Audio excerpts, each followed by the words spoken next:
சிங்கம் எப்போ எதுலயும் பெக்யூலியர் தான். ஒரு முறை சிங்கம் கர்ஜிச்சதுன்னா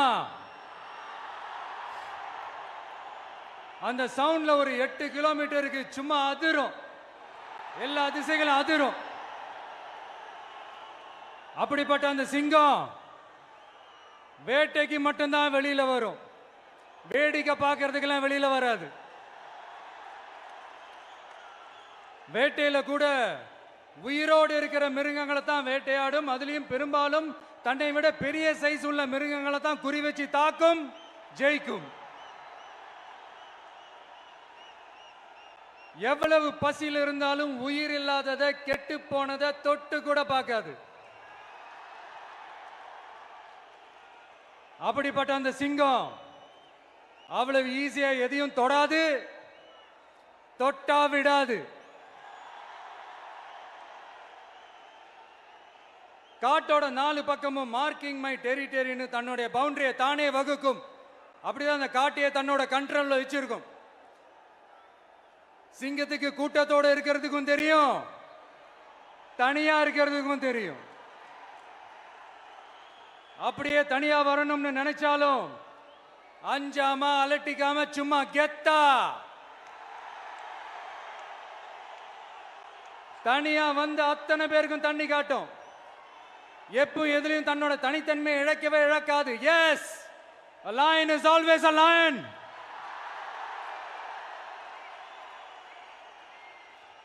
There are so many jackals and other animals in the forest, but there will be only one lion.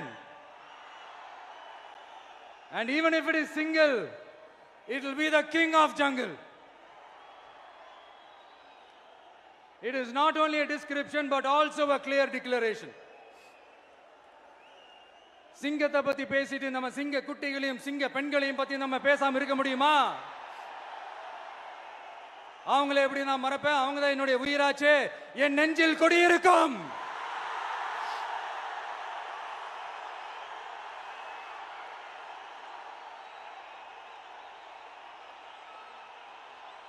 என்னுடைய தோழர்களுக்கும் தோழிகளுக்கும்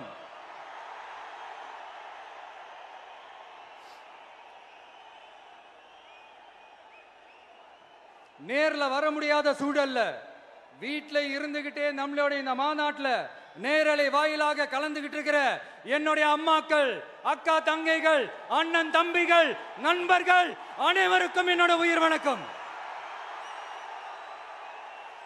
என்னோட உயிர் வணக்கம், என்னோட உயிர் வணக்கம்.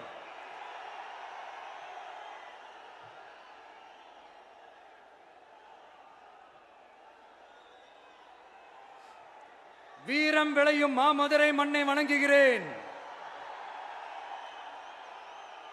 இந்த மதுரைனாலே உடனே ஞாபகத்துக்கு வரது சீறி பாஞ்சி துள்ளி குதிக்கிற யாருக்கும் அடங்காத காளைகள் விளையாடுற அலங்காநல்லூர் ஜல்லிக்கட்டு தான்.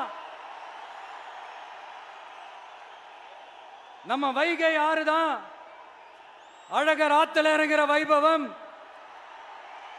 மதுரை மீனாட்சி அம்மன் இந்த மண்ணோட உண்மையான குணம், உணர்வு பூர்வமான மண் இது. அது மட்டும் இல்ல, இந்த மண்ணில் வாழ்ற மக்களும் அப்படித்தான் உணர்வு பூர்வமான ஆளுங்க. நான் இந்த மண்ணில் கால் எடுத்து வச்ச உடனே ஒரே ஒருத்தரை பத்தி தான் மனசுக்குள்ள ஓடிக்கிட்டே இருந்தது. அவர் யாருன்னு உங்களுக்கும் தெரிஞ்சிருக்கும். சினிமானாலும் சரி, அரசியல்னாலும் சரி, நமக்கு ரொம்ப ரொம்ப பிடிச்சது புரட்சி தலைவர் எம்ஜிஆர் அவர்கள் தான். அவரோட பழகிறதுக்கு எனக்கு வாய்ப்பு கிடைக்கல. ஆனா அவரை மாதிரியே குணம் கொண்ட என்னுடைய அண்ணன் புரட்சி கலைஞர் கேப்டன் விஜயகாந்த் அவர்களோட பழகிறதுக்கு எனக்கு நிறையவே வாய்ப்பு கிடைச்சது. அவரும் இந்த மதுரை மண்ணை சேர்ந்தவர் தானே, அவரை மறக்க முடியுமா? தமிழ்நாட்டு மக்கள் உணர்வுபூர்வமா உண்மையா நம்ம பக்கத்திலே நிக்கிறவங்க, அதுக்கு ஒரு மிகப்பெரிய அடையாளம் தான் இந்த மதுரை மண். நம்ம தமிழக வெற்றி கழகம் கையில் எடுத்திருக்கிற அரசியலும் அப்படித்தான். உண்மையான அரசியல், உணர்வு பூர்வமான அரசியல், நல்ல அரசியல், நல்லவங்களுக்கான அரசியல், நாட்டு மக்களுக்கான அரசியல், நல்லது மட்டுமே செய்கிற அரசியல்.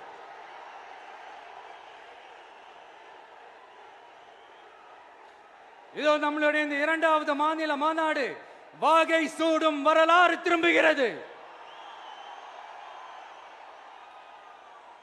அப்படி இந்த மாநாட்டுக்கு பேர் வச்சிருக்கிறோம். 1967 1977 நம்ம தமிழக அரசியல் ஒரு மிகப்பெரிய ஆட்சி அதிகார மாற்றங்கள் ஒண்ணு நடந்துச்சு இல்லையா? அதே மாதிரிதான் அடுத்த வருஷம் 2026 அப்படி ஒரு வரலாறு திரும்ப போகுதுன்னு உறுதியா சொல்றதுக்கான மாநாடு தான் நம்மளோட இந்த இரண்டாவது மாநில மாநாடு. விக்கிரவாண்டி வீசாலையில் நம்மளுடைய ஃபர்ஸ்ட் மாநாடு நடத்தணும், வெற்றி கொள்கை திருவிழா. அதுக்கப்புறமே நீங்க பார்த்திருப்பீங்க, தமிழக அரசியல் அந்த தட்ப வெப்பத்தையே மாத்தினுச்சு. நமக்கு எதிராக எத்தனை குரல்கள். ஆனா உங்களுக்கு தான் நம்மளை பத்தி நல்லா தெரியுமே, எந்த குரலையும் காதலையே போட்டுக்காம மக்களோட குரலை மட்டுமே கேட்டுக்கிட்டு நமக்கு எதிராக வர அத்தனை கூக்குரல்களையும் சின்னதா ஒரு சிரிப்போடவே கடந்து வந்திருக்கிறோம். அது இல்லாம நம்ம மாநாட்டில் ஒலிக்கிற இந்த குரல் இந்த ஒற்றை தமிழ் மகனோட குரல் மட்டுமல்ல, ஒட்டுமொத்த தமிழ்நாட்டு மக்களுடைய குரல். தமிழ்நாட்டில் இருக்கிற ஒவ்வொரு வீட்டில இருந்தும் ஒலிக்கிற குரல், ஒட்டுமொத்த உலகெங்கும் வாழும் ஒவ்வொரு தமிழ் வீட்டிலிருந்தும் எழும் குரல். இந்த சினிமா என்கிற மாபெரும் கலை ஆயுதத்தின் வாயிலாக சாதி, மதம், இனம், பாலினம், மொழி கடந்து இந்த நாட்டின் மூளை முடுக்கெங்கும் ரசிகர்களாக இருந்து தோழர்களாக நம்மோடு பயணிக்க துவங்கியுள்ள அனைவரோடும் இணைந்த ஒவ்வொரு மனிதருக்காகவும் ஒலிக்கிற உரிமை குரல். மாநில உரிமைக்காக, பெண் உரிமைக்காக, சமூக நீதிக்காக, சமநீதிக்காக, மதச்சார்பின்மைக்காக உண்மையா ஒலிக்கிற குரல். அதனால் இந்த குரலுக்கு எதிராக இன்னும் இன்னும் எத்தனை எத்தனை குரல்கள் வந்தாலும் ஓங்கி ஒலிக்குமே தவிர ஒரு நாளும் ஓயவே ஓயாது. Yes, it is an unstoppable voice, an unstoppable force.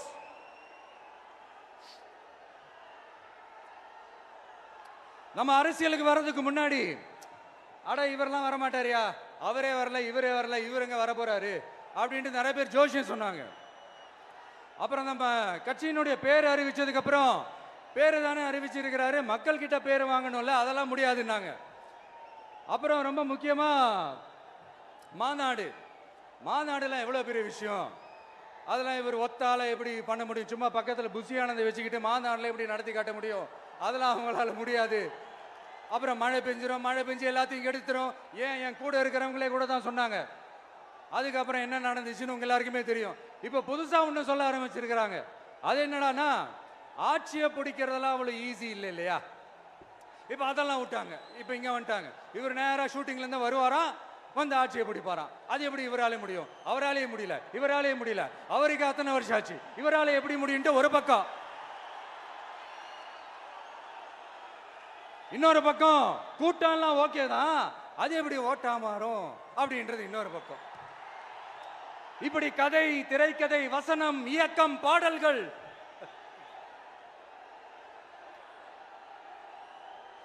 அதனால இந்த அரசியல் ஆய்வாளர்களுக்கு நான் சொல்றதெல்லாம் ஒன்னே ஒண்ணுதான், நல்லா கேட்டுக்கங்க.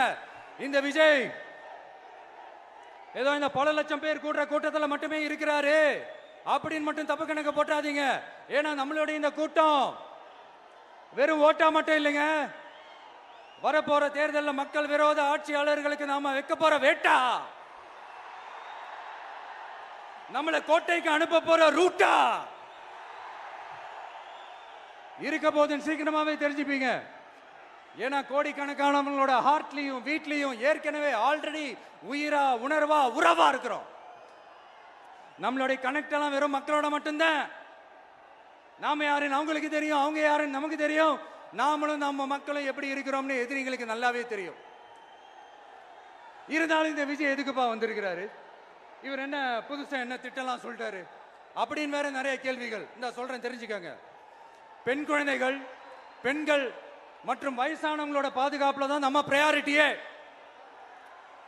அடுத்து இளைஞர்கள், உழவர்கள், உழைப்பாளர்கள், நெசவாளர்கள், மீனவர்கள், ஆதரவற்ற முதியோர்கள், மாற்றுத்திறனாளிகள், மூன்றாம் பால் இனத்தவர்கள்னு இன்னும் இங்க யாருக்கெல்லாம் கவர்மெண்டோட ஒரு ஸ்பெஷல் அட்டென்ஷன் தேவையோ அவங்க எல்லாருக்குமான ஒரு கவர்மெண்ட் அமைக்கிறது தான் நம்ம இலக்கே. நான் ஏற்கனவே சொன்னதை தான் இங்க நான் திரும்பவும் சொல்றேன்.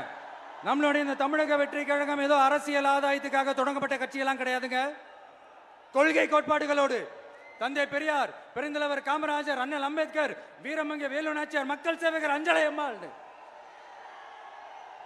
நம்மளுடைய 5 கொள்கை தலைவர்களோட வழிகாட்டுதல்களோடு தொடங்கப்பட்ட கட்சி. நம்ம ஸ்டாண்ட்ல நாம எப்பவுமே ஸ்ட்ராங்கா தாங்க இருக்கிறோம். அதுல எந்த மாற்றத்துக்கோ எந்த சமரசத்துக்கோ துளி கூட இடமில்லை. நம்மளுடைய ஒரே கொள்கை எதிரி பாஜக தான். நம்மளுடைய ஒரே அரசியல் எதிரி திமுக தான். எப்படி? நம்மளுடைய ஒரே கொள்கை எதிரி, நம்மளுடைய ஒரே அரசியல் எதிரி ஏதோ அண்டர் கிரவுண்ட் ஆதாயத்துக்காக டீல் போட்டுக்கிட்டு டீல் பேசிக்கிட்டு இந்த அலையன்ஸ் வச்சுக்கிட்டு இந்த ஊரை ஏமாத்துற கட்சி எல்லாம் நம்ம டிவிக்கே கிடையாதுங்க. யாருக்காகவும் எதுக்காகவும் எந்த பயமும் கிடையாது. மாபெரும் பெண்கள் சக்தி நம்மளோட இருக்கிறாங்க. மாபெரும் இளைஞர்கள் சக்தி நம்மளோட இருக்கிறாங்க. ஒட்டுமொத்த தமிழ்நாட்டு மக்களுடைய சக்தி நம்மளோட நிக்கிறாங்க. அப்படி இருக்கும்போது இந்தியாவில் இருக்கிற எல்லா ஸ்டேட்லயும் வாழ்ற நம்ம தமிழ் நெஞ்சங்கள் மட்டும் இல்ல, உலகம் பூரா 100க்கும் மேலான நாடுகள்ல வாழ்ற நம்ம தாய் தமிழ் உறவுகள் எல்லாருமே என்ன விஜய் தளபதி விஜய் இல்லனா விஜய் தளபதி இப்படி சொந்தம் கொண்டாடுற கோடிக்கணக்கானவங்களோட அன்பு மாசியும் நம்மளோட இருக்கும்போது, இவங்க எல்லாருமே நம்மளோட நிற்கும் போது எதுக்குங்க இந்த பாசிச பாஜகவோட நேரடி கூட்டணியோ இல்ல மறைமுக கூட்டணியோ உறவு வச்சுக்க? நாம என்ன உலகமாக ஊழல் கட்சி? என்ன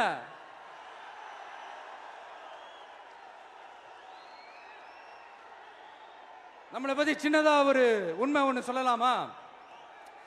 என்னடா இவர் வாயால இப்படி சொல்றாருன்ட்டு யாரும் தவறா நினைச்சுக்க வேணாம். ஏன்னா இது ஒரு விதத்துல ஒரு ஃபேக்டும் கூட. அதனாலதான் நான் சொல்லணும்னு ஆசைப்படுறேன். நம்ம யார் தெரியும்ல? நாம எல்லாருமே சொல்றேன். நாம யார் தெரியும்ல? இந்தியாவின் மாபெரும் மக்கள் சக்தி கொண்ட ஒரு மகத்தான வெகுஜன மக்கள் படை.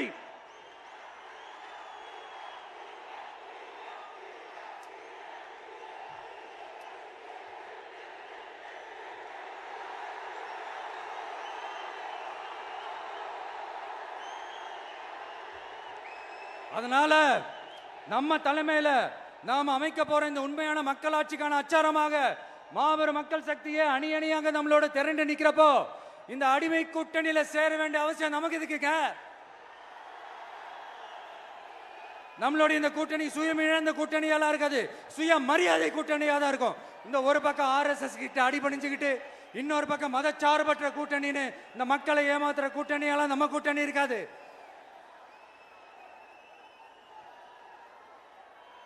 நான் இப்பவும் சொல்றேன், நம்மளை நம்பி வர்றவங்களுக்கு ஆட்சியிலும் அதிகாரத்திலும் உறுதியாக பங்களிப்பு செய்யப்படும். உடனே இந்த கேள்விகள்லாம் வரும். அப்ப யாரு கூட்டணி, யாரு வரா, யாரு போறா, இந்த கேள்விகள்லாம் வரும். இந்த கேள்விகளுக்கெல்லாம் ஒரே ஒரு பதில் தான், சஸ்பென்ஸ்ல சஞ்சாரம் செய்யுங்க. ஆனா ஒண்ணு, 2026ல 2 பேருக்கு நடுவுல தான் போட்டியே. ஒன்னு டிவிகே, இன்னொன்னு டிஎம்கே. இந்த போட்டி எப்படி இருக்க போதுன்னா, இந்த அலையன்ஸை வச்சு எப்படியாவது நம்ம தப்பிச்சிடலாம். என்ன இந்த பழைய இந்த மேத்தமேட்டிக்ஸ் அரித்மேட்டிக்ஸ் இதெல்லாம் வச்சு எப்படியாவது நம்ம தப்பிச்சிடலாம் அப்படின்னு நினைக்கிறவங்களோட அந்த கனவு ஒரு நாளும் மைப்படாது. சரி, இப்ப நம்ம வேற ஒரு ஏரியாவுக்கு ஒன்று வருவோம். எதிர்காலம் வரும், என் கடமை வரும், இந்த கூட்டத்தின் ஆட்டத்தை ஒழிப்பேன்.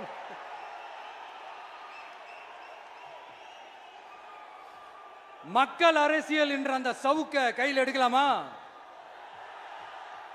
யாருக்கு எதிரான தானே கேட்கிறீங்க? வேற யாரு? மறைமுக உறவுக்காரர்களான பாசிச பாஜகவும் பாய்சன் திமுகவும் தான். மாண்புமிகு பிரதமர் நரேந்திர மோடிஜி அவர்களே, 3வது முறையா ஒன்றியத்தோட ஆட்சி அதிகாரத்தை நீங்க தானே கையில் வச்சிருக்கிறீங்க. இல்ல நாங்க தெரியாம தான் கேட்கிறோம். நீங்க ஆட்சிக்கு வந்தது ஒட்டுமொத்த மக்களுக்கும் நல்லது செய்யவா, இல்ல நம்மளுடைய இந்த இஸ்லாமிய நண்பர்களுக்கும் இஸ்லாமிய தோழர்களுக்கும் எதிராக சதி செய்யவா? மக்களுக்கு உங்ககிட்ட கேட்கறதுக்குன்னு ஏராளமான கேள்விகள் இருக்குது. அதனால அவங்க சார்பா அவங்கள ஒருத்தனா அவங்களோட ஒரு உண்மையான ஒரு பிரதிநிதியா உங்ககிட்ட சில கேள்விகள் கேட்கணும். மிஸ்டர் பிரைம் மினிஸ்டர் அவர்களே, நம்ம தமிழ்நாட்டு மீனவர்கள் கிட்டத்தட்ட ஒரு 800 பேருக்கு மேல இலங்கை கடற்படையால தாக்கி அழிக்கப்பட்டிருக்கிறாங்க. அதை கண்டிக்கிறதுக்காக உங்களை பெருசா எதுவும் செய்ய சொல்லல, சின்னதா ஒண்ணே ஒண்ணு மட்டும் செஞ்சு கொடுங்க. இனிமேலாச்சும் எங்களுடைய மீனவர்கள் பாதுகாப்பா இருக்கிறதுக்காக இந்த கச்சத்தீவை இலங்கை கிட்ட இருந்து மீட்டு கொடுத்துருங்க, அது போதும். உங்களுடைய இந்த முரட்டு பிடிவாதத்தால நீங்க நடத்துற இந்த நீட்டு தேர்வு, அதனால இங்க என்னென்ன நடக்குதுன்னு சொல்றதுக்கே மனசு வலிக்குது. அதனால அந்த நீட்டு தேர்வு தேவையில்லைன்னு அறிவிச்சிருங்க, அது போதும். செய்வீர்களா திரு நரேந்திரபாய் தாமோதர் மோடிஜி அவர்களே? எங்களுக்கு என்னென்ன தேவையோ என்னென்ன நல்லதோ அதெல்லாம் செய்ய மாட்டேங்கிறீங்க. ஆனா ஆட்சி அதிகாரத்தை மட்டும் கையில வச்சுக்கிட்டு மக்களை ஏமாத்த நேரடியாக ஒரு பாசிச பாஜக அடிமை கூட்டணி ஒண்ணு. அடுத்து உங்களோட இந்த மைனாரிட்டி ஆட்சியை ஓட்டுறதுக்காக மறைமுகமாக RSS அடிமை குடும்பம்னு இன்னொரு கூட்டணி. இப்படி மக்கள் சக்தியே இல்லாத இந்த ஊழல் கட்சிகளை மிரட்டி அடிபணிய வச்சு 2029 வரைக்கும் சொகுசு பயணம் போயிடலாம்னு திட்டம் தீட்டி வச்சிருக்கிறீங்க. அதானே ஜி? என்ன ஜி? ஒண்ணு மட்டும் சொல்றேன், தெரிஞ்சுக்கங்க. என்னதான் நீங்க இந்த நேரடி மறைமுக கூட்டணி குட்டிகரணம் போட்டாலும் தாமரை இலையில தண்ணியே ஒட்டாது. தமிழக மக்கள் மட்டும் எப்படி ஒட்டுவாங்க?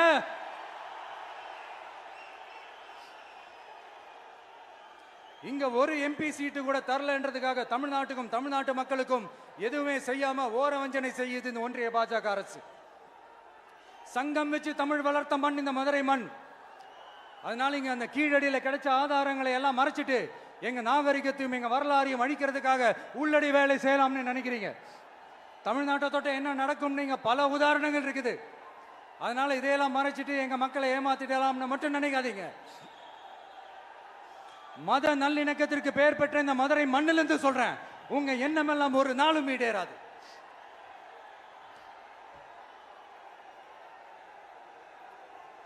எம்ஜிஆர்னா யார் தெரியும்ல? அவர் மாஸ்னா என்னன்னு தெரியும்ல? அவர் உயிரோடு இருக்கிற வரைக்கும் அந்த சிஎம் சீட்டை பத்தி ஒருத்தராலையும் நினைச்சு கூட பார்க்க முடியல, கனவு கூட காண முடியல.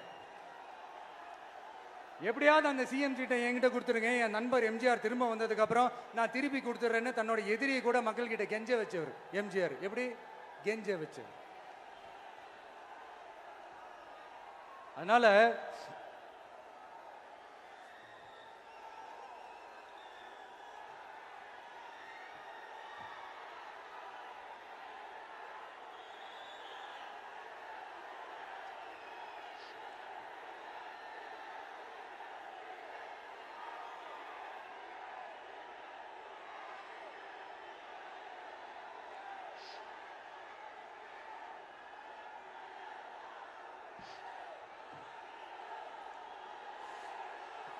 ஆனா இப்போ அவர் ஆரம்பிச்ச அந்த கட்சியை, எம்ஜிஆர் அவர்கள் ஆரம்பிச்ச அந்த கட்சியை கட்டி காக்கிறது யாரு? இன்னைக்கு அந்த கட்சி எப்படி இருக்குது அதை நான் சொல்லிதான் உங்களுக்கு தெரியணுமா என்ன? அப்பாவி தொண்டர்கள் அதை வெளியில சொல்ல முடியாம வேதனையில தவிக்கிறாங்க. 2026 சட்டமன்ற தேர்தலில் யாருக்கு ஓட்டு போடணும், எப்படிப்பட்ட ஆட்சி இங்க அமையணும்னு அந்த அப்பழுக்கற்ற அந்த தொண்டர்களுக்கும் ரொம்ப நல்லாவே தெரியும். அதனால என்ன வேஷம் போட்டுக்கிட்டு பாஜக இங்க தமிழ்நாட்டுக்குள்ள வந்தாலும் அவங்க வித்தை எல்லாம் இங்க வேலைக்கே ஆகாது. இப்படி பொருந்தா கூட்டணியா இந்த பாஜக கூட்டணி இருக்கிறதுனால இப்ப ஆட்சியில இருக்கிற இந்த வெற்றி விளம்பர மாடல் திமுக என்ன செய்துன்னு தெரியும்ல? பாஜகவோட உள்ளுக்குள்ள ஒரு உறவை ஒண்ணு வச்சுக்கிட்டு வெளியில எதிர்க்கிற மாதிரி ஒரு டிராமா ஒண்ணு பண்ணிக்கிட்டு எதிர்கட்சியா இருந்தா போங்க மோடின்னு பலூன் விடுறது, ஆளுங்கட்சியா இருந்தா வாங்க மோடின்னு கொடை பிடிச்சுக்கிட்டு கும்பிடு போடுறது. இது மட்டுமா? ஒரு ரைடுன்னு ஒன்று வந்துட்டா போதும், இது வரைக்கும் போகவே போகாத ஒரு மீட்டிங், அதை காரணம் காட்டி டெல்லிக்கு போறது, அங்க ஒரு சீக்கிரட் மீட்டிங் நடத்துறது. நல்லா நோட் பண்ணணும் மக்களே, அந்த மீட்டிங் அப்புறம் இந்த இஷ்யூ அப்படியே காணாம போயிருக்குமே. அதேதான். Stalin uncle, what uncle is very wrong uncle.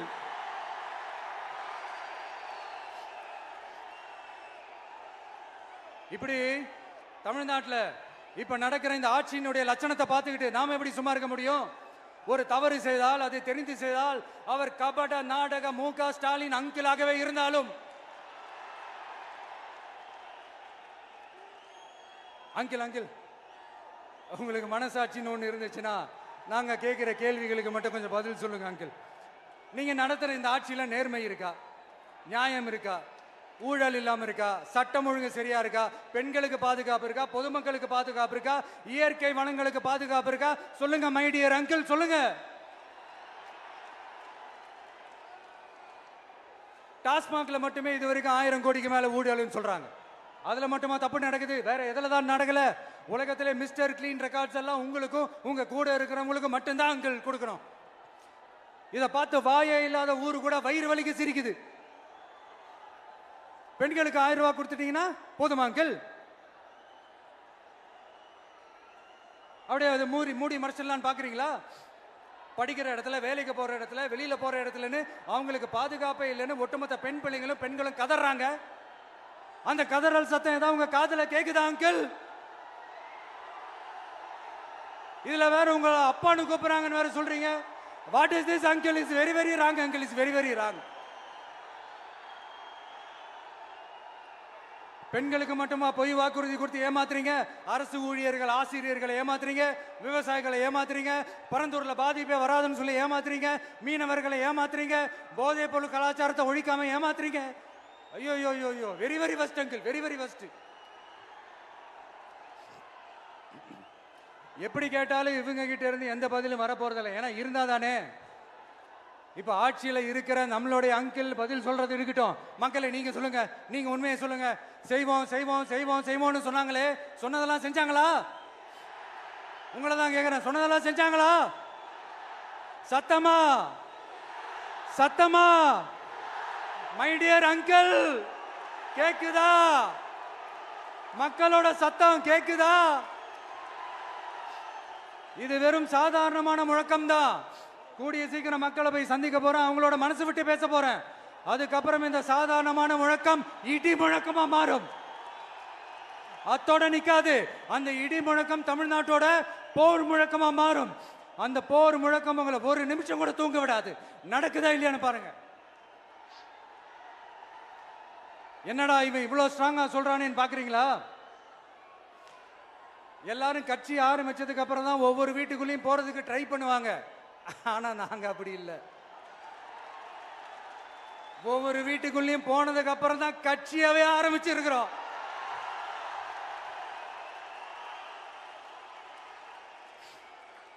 அதனால ஒட்டுமொத்தமா எல்லாருமா சேர்ந்து இந்த திமுக ஆட்சிய, கபட நாடக திமுக ஆட்சிய 2026 தேர்தலில் வீட்டுக்கு அனுப்புறோம். வீட்டுக்கு அனுப்புறோம். என்ன நண்பா, சரிதானே? என்ன நண்பி, செய்வீர்கள் தானே? இப்போ உங்களுக்கு சின்னதா ஒரு சர்ப்ரைஸ். நம்ம கட்சியினுடைய வேட்பாளர் பட்டியலை இப்ப அறிவிக்க போறேன். மதுரை கிழக்கு வேட்பாளர் விஜய். இன்னும் முடிக்கல. ஒரு நிமிஷம், இன்னும் முடிக்கல. மதுரை மேற்கு வேட்பாளர் விஜய். மதுரை மத்தி வேட்பாளர் விஜய். மதுரை தெற்கு வேட்பாளர் விஜய். மதுரை வடக்கு வேட்பாளர் விஜய். மேலூர் விஜய். சோழவந்தான் விஜய். திருப்பரங்குன்றம் விஜய். திருமங்கலம் விஜய். உசிலம்பட்டி விஜய்.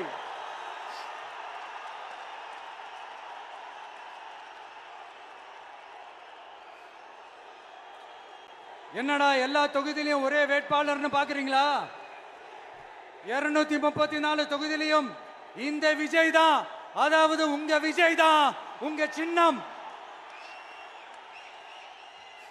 இன்னும் சிம்பிளா சொல்லணும்னா உங்க வீட்டில் இருக்கிற ஒருத்தர் தான் வேட்பாளரா நிக்க போறாங்க. அந்த வேட்பாளரும் நானும் வேறு வேறு இல்லை. நீங்க அவருக்கு ஓட்டு போட்டீங்கன்னா எனக்கு ஓட்டு போட்ட மாதிரி, இந்த முகத்துக்காக நீங்க ஓட்டு போட்டீங்கன்னா உங்க வீட்டில் இருக்கிற உங்களுடைய வேட்பாளர் ஜெயிச்ச மாதிரி. என்னடா இவர் ஏதோ ஓவரா சொல்றாருன்னு நினைக்க வேணாம். பிராக்டிக்கலா அப்படிதான் இருக்கும், அப்படிதான் இருக்கணும். நீங்களும் அப்படிதான் நினைப்பீங்கன்னு நான் நம்புறேன். ஏன்னா இது நம்மளை விட நம்ம எதிரிங்களுக்கு இன்னும் நல்லாவே தெரியும். அதனால எல்லா இந்த அதிகார பலம் எல்லாத்தையும் தூக்கிட்டு வந்துருவாங்க. வரட்டும், பாத்துக்கலாம். TVK will take it, TVK will meet it, TVK will compete with it and TVK will conquer it, TVK will conquer it.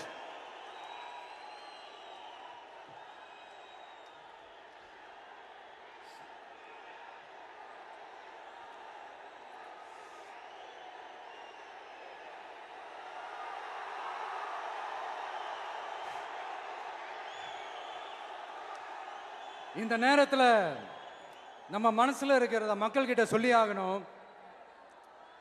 Thoothukudi ஸ்னோலினோட அம்மா என்ன அவங்களோட தம்பி, இன்னும் அவங்க பொண்ணுக்கு நான் தாய் மாமன்னு சொன்னாங்க. அந்த அக்காவோட குழந்தைக்கு மட்டும் இல்லைங்க, என்ன அண்ணனா தம்பியா நினைக்கிற தமிழ்நாட்டில் இருக்கிற என்னோட எல்லா சகோதரிகளின் குழந்தைகளுக்கும் நான் இன்னைக்கு மட்டும் இல்ல, என்னைக்குமே ஒரு தாய் மாமனா தான் இருப்பேன். நீங்க எல்லாரும் என்னுடைய ரத்த உறவு, கூட பிறந்த பொறுப்பு. என் வீட்டு ரேஷன் கார்டில் வேணா உங்க பேர் இல்லாம இருக்கலாம், உங்க வீட்டு ரேஷன் கார்டில் வேணா என் பேர் இல்லாம இருக்கலாம். ஆனா நாம் எல்லாரும் ஒண்ணுதான், உறவு தான். நமக்கு இடையே எந்த அரசியலும் உள்ள நுழையவே முடியாது. என்கிட்ட இருந்து உங்களையும் உங்ககிட்ட இருந்து என்னையும் எந்த சக்தியாலும் பிரிக்கவே முடியாது. அப்புறம் நான் ஒன்றும் இந்த மார்க்கெட் போனதுக்கு அப்புறம் ரிட்டையர் ஆனதுக்கு அப்புறம் அடைக்கலம் தேடி அரசியலுக்கு வரல, படைக்கலனோட வந்திருக்கிறோம். பவர்ஃபுல் ஃபோர்ஸோட, மாபெரும் படை வரிசையோட, எல்லாத்துக்கும் தயாராகி தான் வந்திருக்கிறோம். இவ்வளவு தயாரா நாம அரசியலுக்கு வர்றதுக்கு ரொம்ப ரொம்ப முக்கிய காரணம் ஒன்று இருக்கு. அது என்ன தெரியுமா? நன்றி கடன், நன்றி கடன், நன்றி கடன். கிட்டத்தட்ட ஒரு 30 வருஷமா, 30 வருஷத்துக்கு மேல நீங்க தான், நம்ம மக்கள் தான் என் கூட நிக்கிறீங்க, எனக்காக நிக்கிறீங்க, என்னை தாங்கி பிடிக்கிறீங்க, மனசுல ஏந்தி பிடிக்கிறீங்க, தாய் அன்போட மடியில ஏந்திக்கிறீங்க. உண்மையை சொல்லணும்னா வேற யாரை விடவும் எனக்கு இந்த அன்பையும் ஆதரவையும் கொடுத்துருக்கிறீங்க. என் மேல உயிரையே வச்சிருக்கிறீங்க. என்ன உங்க வீட்டுல ஒருத்தனாவே ஆக்கிட்டீங்க. நீங்க எனக்கு கடவுள் கொடுத்த வரம்.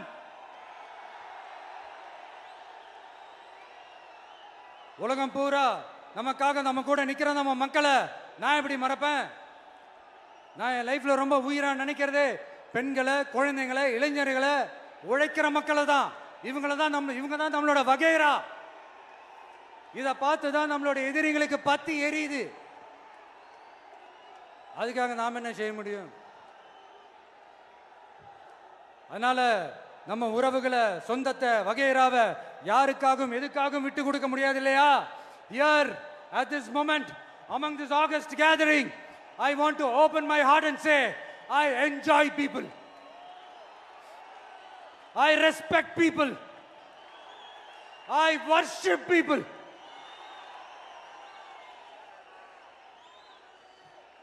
சரிப்பா, இவ்வளவு செஞ்ச நம்ம மக்களுக்கு நன்றி கடனா உன்னால முழுமையா செலுத்த முடியுமான்னு கேட்டா சத்தியமா சொல்றேன், என்னால முடியாதுதான். இன்னும் எத்தனை ஜென்மம் எடுத்தாலும் அந்த நன்றி கடனை என்னால தீர்க்கவே முடியாது. அப்புறம் என்ன மானாவுக்கடா நீ வந்திருக்க அதானே கேக்குறீங்க? மைண்ட் வாய்ஸ் கேட்ட மாதிரி இருந்தது. வாழ்நாள் முழுக்க நம்ம மக்களுக்காக ஆதரவா துணையா நிக்கிறத தவிர, அவங்களுக்காக உழைக்கிறத தவிர எனக்கு வேற எந்த எண்ணமும் இல்லை. எனக்கு இப்ப வேற வேலையும் இல்லை. இனிமே எனக்கு இதுதான் என் வேலையே, என் கடன் இனி என் மக்களுக்கு பணி செய்து கிடப்பதே. இப்படியா ஹார்ட் டு ஹார்ட் யதார்த்தமா பேசிய பழகிட்டோம். இதுக்கு மேலேயும் எனக்கும் மக்களுக்கும் இடையே இருக்கிற அந்த உறவை பற்றி நான் பேச ஆரம்பிச்சேன்னா ஒரு மாதிரி எமோஷனல் ஆகிடுவேன். அப்புறம் அதை கண்ட்ரோல் பண்ணுறது ரொம்ப கஷ்டம். அதனால என்னை மனசார நேசிக்கிற நம்ம மக்களுக்கு ஒன்றே ஒன்று சொல்கிறேன். இந்த விஜய் உங்கள் விஜய், உங்களுக்கான விஜய், உங்களுக்காக மட்டுமே இருக்கிற விஜய். உங்கள் கூட நிற்க, உங்களுக்காக நிற்க, உண்மையாக நிற்க, உணர்வோடு நிற்க, உறுதியாக நிற்க, உங்கள் கூட பேச, உங்களுக்காக பேச, உண்மையா பேச, உணர்வோட பேச, உறுதியா பேச, உங்களுக்காக சேவை செய்ய உங்க விஜய் நான் வர.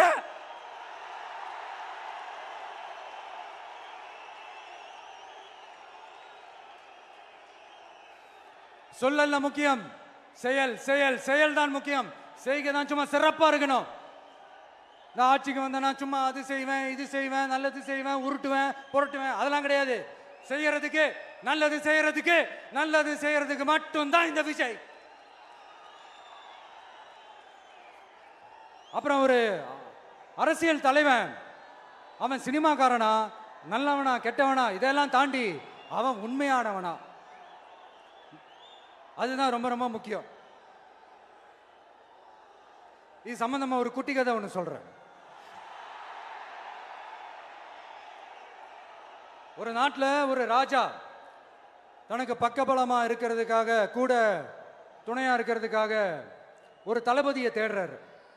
சரியான தகுதிகளோட ஒரு 10 பேர் செலக்ட் ஆகுறாங்க. ஆனால் அதில் ஒருத்தர் மட்டும் தான் செலக்ட் பண்ணணும். அதனால் அந்த ராஜா என்ன பண்ணுறாருன்னா ஒரு டெஸ்ட் வைக்கிறாரு. அந்த 10 பேர் கையிலையும் விதை நெல்லை கொடுத்து இதை நல்லா வளர்த்து கொண்டு வாங்க, ஒரு 3 மாதம் கழிச்சு வாங்கன்னு சொல்லி அனுப்பி வச்சிடுறாரு. 3 மாதம் கழிச்சு வரும்போது அதில் ஒருத்தர் ஆள் உயரத்துக்கு வளர்த்துருந்தாரு, ஒருத்தர் தோல் உயரத்துக்கு வளர்த்துருந்தாரு. அதில் ஒரு 9 பேரும் நல்லா வளர்த்து கொண்டு வந்திருந்தாங்க.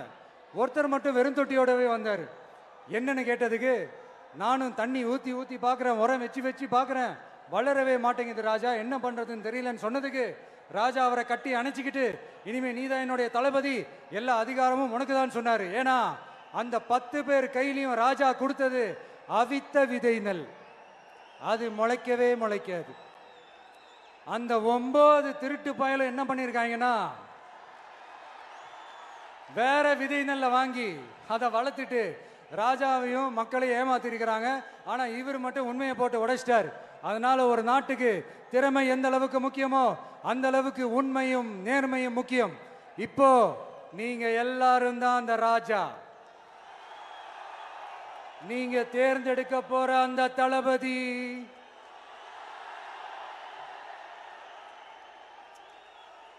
சும்மா சினிமாக்காரன் சினிமாக்காரன் சினிமாக்காரன்.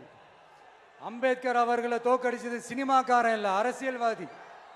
காமராஜர் அவர்களை தோக்கடிச்சது, இங்க விருதுநகர் பகுதியில் தோக்கடிச்சது சினிமாக்காரன் இல்ல, இன்னொரு அரசியல்வாதி. இன்னைக்கும் நம்ம கூட வாழ்ந்துட்டு இருக்கிற நல்ல கண்ணு ஐயாவை தோக்கடிச்சது சினிமாக்காரன் இல்ல, அரசியல்வாதி. இப்படிப்பட்ட நல்ல நல்ல தலைவர்களை எதிர்த்து நின்று தோக்கடிக்கணும்னு அந்த எண்ணத்தை உருவாக்குனது சினிமாக்காரன் இல்ல, அரசியல்வாதி. அதனால எல்லா அரசியல்வாதியும் அறிவாளியும் கிடையாது, எல்லா சினிமாக்காரனும் முட்டாளும் கிடையாது. கான்பிடண்டா இருங்க, நல்லதே நடக்கும், வெற்றி நிச்சயம். மீண்டும் சந்திக்கும் வரை நன்றி, வணக்கம்.